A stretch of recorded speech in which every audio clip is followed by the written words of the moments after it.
যাদের ঘরে কন্যা সন্তান আছে তারা ভুল করেও তিনটি কাজ করবেন না।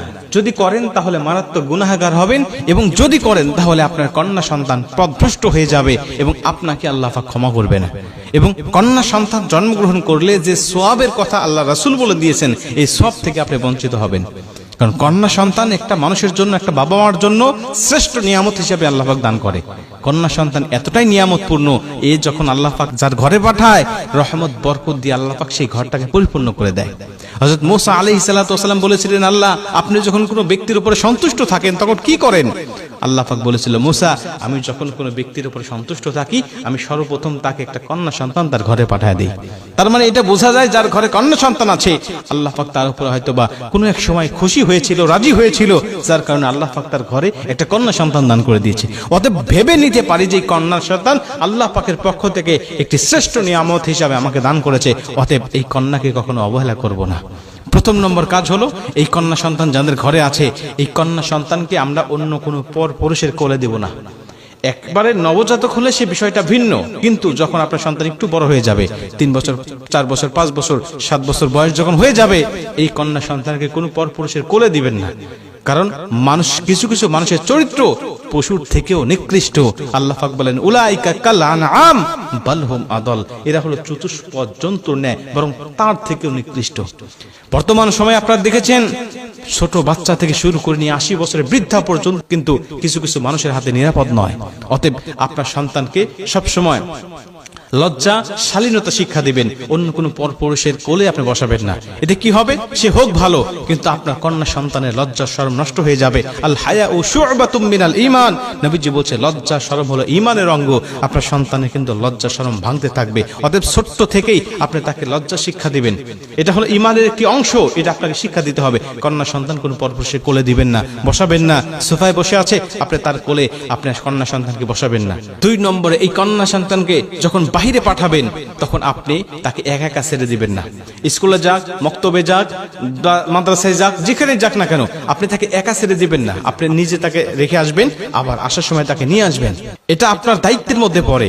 নবীজি বলছেন, কন্যা সন্তান যখন কারো জন্মগ্রহণ করে, ওই কন্যা সন্তানের বাবা এবং আমি নবী একই জান্নাতের মধ্যে থাকবো। তার মানে কি জন্ম হলেই নবীজির সাথে থাকবে? বিষয়টা এমন নয়। তাকে সম্পূর্ণভাবে দায়ভার গ্রহণ করতে হবে, তাকে ভরণ পোষণ দিতে হবে, তাকে উপযুক্ত পাত্রস্থ করা পর্যন্ত তার কাছে লালিত পালিত করতে হবে এবং সঠিক ব্যবহার তার সাথে করতে হবে। আজকে আমাদের সমাজে ছেলের সাথে যে ব্যবহারগুলো আমরা করি, মেয়েদের সাথে সেই ব্যবহার করি না।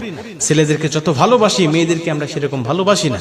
অতএব একটা মেয়ে সংসারে, বাবার সংসারে থাকার পরে অবশ্যই বাবার উপরে দায়িত্ব হবে, বিয়ে দেওয়ার আগ পর্যন্ত আপনি তাকে দেখভাল করবেন, তার কেয়ার করবেন, তাকে আপনি বড় করার আগ পর্যন্ত সবসময় আপনার নজরে রাখবেন। এটা আপনার উপর দায়িত্ব। জন্ম দিয়েছেন বলে আপনি জান্নাত পেয়ে গেছেন, বিষয়টা এমন নয়। তাকে দিন শিক্ষা দিতে হবে, তাকে আদব শিক্ষা দিতে হবে, তাকে ইসলাম শিক্ষা দিতে হবে। এটা আপনার উপরে দায়িত্ব।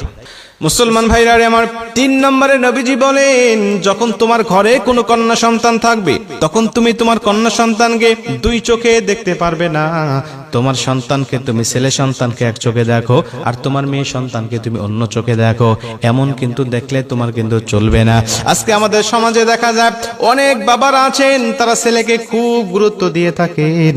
বাহির থেকে কোনো কিছু আনলে ছেলেকে দেন, মেয়ের জন্য কিছু নিয়ে আসেন না, মেয়েকে ভালোবাসেন না। এবং অনেক মায়েরাও আছেন যারা সংসারে যখন একটা বড় মাছ রান্না করা হয়, বড় মাছের মাথাটা সন্তানের পাতে দিয়ে দেয়, আর ওই ছোট্ট মেয়েটার পাতে তেমন কিছু ভালো কিছু দেওয়া হয় না। এরকম ভাবে সন্তানকে, মেয়ে সন্তানকে অবহেলা করা হয়। এক পর্যায়ে এই মেয়েটা যখন শ্বশুর বাড়িতে চলে যায়, তখন শ্বশুর বাড়ি গিয়েও এই মেয়েটা অবহেলার শিকার হয়। আপনি বাবার সংসারে থাকতে মাও তাকে ভালো কিছু খাবার দেয় না, আবার শ্বশুর বাড়ি গেলে তো তার কপালে ভালো কিছু জোটেই না। অতএব মেয়েকে মায়ের সংসারে যখন থাকবে, বাবার সংসারে যখন থাকবে, তখন সমান চোখে দেখতে হবে। নবীজি বলেন, আমি যখন কোনো যুদ্ধে চলে যেতাম বা কোনো বাহিরে কোনো কাজে চলে যেতাম, সবার সাথে সাক্ষাৎ করার পরে সবার শেষে সাক্ষাৎ করতাম আমার মেয়ে হযরতে ফাতেমা রাদিয়াল্লাহু তাআলা আনহার সাথে। ফাতেমার সাথে আমি সবার শেষে দেখা করতাম, আর সবার শেষে দেখা করে আমি যখন চলে যেতাম, সব কাজকর্ম সেরে যখন আবার বাসায় আসতাম, সবার সাথে সাক্ষাৎ করার আগে আমি আমার ফাতেমার সাথে সাক্ষাৎ করতাম। সবার সাথে সাক্ষাৎ করার আগে ফাতেমা রাদিয়াল্লাহু তাআলা আনহার সাথে আমি সাক্ষাৎ করতাম। এবং যখন বাহির থেকে কোনো কিছু নিয়ে আসতাম, আমি কারো হাতে দিতাম না, আমি আমার কোনো স্ত্রীর হাতে দিতাম না, আমি আমার কোনো সন্তানের হাতে দিতাম না, দিতাম হযরত ফাতেমা রাদিয়াল্লাহু তাআলা আনহার হাতে। মুসলমান ভাইরা আমার, এখান থেকে বোঝা যায় নবীজি কন্যা সন্তানদেরকে কত ভালোবেসেছেন, কন্যা সন্তানকে কত মহব্বত করেছেন। আমরা তো সেই নবীর উম্মত হওয়ার পরেও কেন কন্যা সন্তানগুলোকে অবহেলা করি? মনে রাখবেন, যারা কন্যা সন্তানকে অবহেলা করে এরা হলো আয়ামে জাহিলিয়াতের সেই যুগের কাফের মুশরিকদের আদর্শগুলো লালন করে। অতএব আমরা তাদের আদর্শ লালন না করে আমার নবীর যে শিক্ষাটা দিয়ে গিয়েছেন ওই শিক্ষাটা অর্জন করে কন্যা সন্তানকে অন্তর দিয়ে ভালোবাসবো, তাহলে নবীজির একটি সুন্নাহ আদায় হবে। এবং এই কাজগুলো করার কারণে নবীজি বলছেন, সঠিকভাবে লালন পালন ভরণ পোষণ এবং উত্তম পাত্রস্থ করার কারণে আমি নবী এবং সেই ব্যক্তি মানে ওই কন্যা সন্তানের পিতা একই জান্নাতের মধ্যে থাকবো।